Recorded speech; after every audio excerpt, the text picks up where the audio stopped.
Summer शेष है नहीं पाप का भागी केवल व्याघ्र, जो तटस्थ है समय लिखेगा उनके भी अपराध।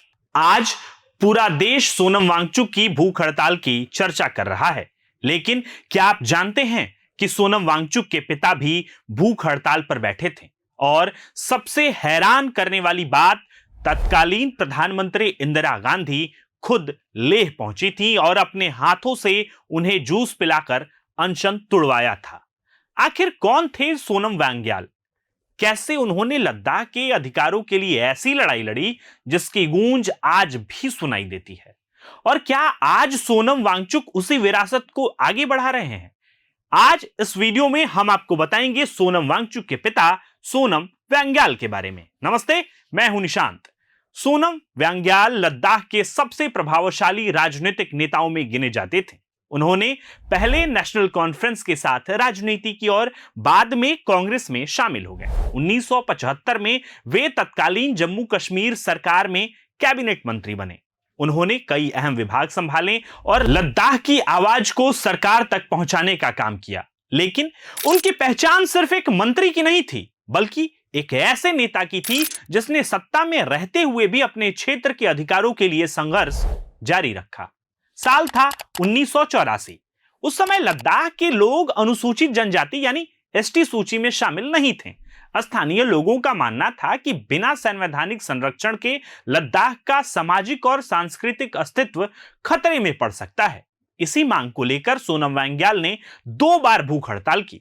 उनका आंदोलन इतना बड़ा बन गया कि इसकी गूंज सीधे दिल्ली तक पहुंची। स्थिति ऐसी बनी कि तत्कालीन प्रधानमंत्री इंदिरा गांधी खुद लेह पहुंची। उन्होंने सोनम वांग्याल को जूस पिलाकर उनका अनशन खत्म कराया। साथ ही लद्दाख के लोगों को अनुसूचित जनजाति का दर्जा दिलाने का आश्वासन भी दिया। बाद में यह मांग पूरी भी हुई और लद्दाख के लोगों को एसटी का दर्जा भी मिला। यही आंदोलन आज भी लद्दाख के इतिहास में मील का पत्थर माना जाता है। आज 42 साल बाद सोनम वांग्याल के बेटे सोनम वांगचुक भी भूख हड़ताल पर बैठे हैं। मुद्दे अलग हैं, लेकिन तरीका वही है। पिता ने लद्दाख के संवैधानिक अधिकारों के लिए अनशन किया। आज बेटा पर्यावरण संरक्षण, शिक्षा सुधार और लद्दाख के अधिकारों की आवाज बुलंद कर रहा है। यानी आंदोलन सिर्फ एक व्यक्ति का नहीं, बल्कि एक विरासत का हिस्सा बन चुका है। हालांकि एक बड़ा अंतर भी है। जहां पिता सक्रिय राजनीति में रहे, वहीं सोनम वांगचुक ने राजनीति से दूरी बनाई। उन्होंने इंजीनियरिंग की पढ़ाई की। 1988 में सैमकॉल की स्थापना की। लद्दाख की शिक्षा व्यवस्था बदलने का मिशन शुरू किया। इसके बाद उन्होंने आइस स्तूप जैसी टेक्नोलॉजी डेवलप की, जो सूखे इलाकों में पानी की समस्या का समाधान बन गई। 2018 में उन्हें रेमन मैग्सेसे अवार्ड मिला। इंटरेस्टिंग बात यह भी है कि उन्होंने अपने किसी भी आविष्कार का पेटेंट नहीं कराया।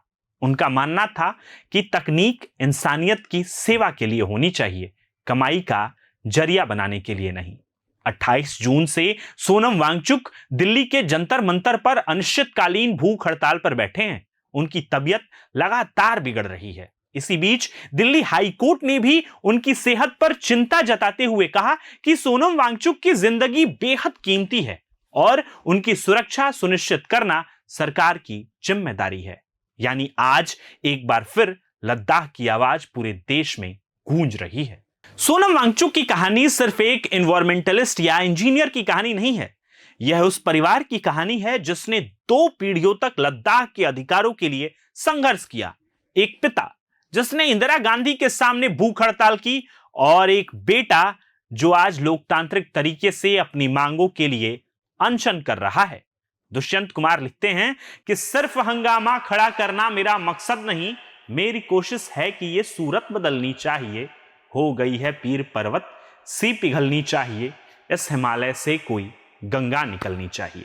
सोनम वांगचुक 28 जून 2024 से नई दिल्ली के जंतर मंतर पर अनिश्चितकालीन भूख हड़ताल पर बैठे हैं। उनका कहना है कि यह अनशन सिर्फ किसी एक मुद्दे के लिए नहीं है, बल्कि लोकतांत्रिक जवाबदेही और जनता की आवाज उठाने के अधिकार के समर्थन में है।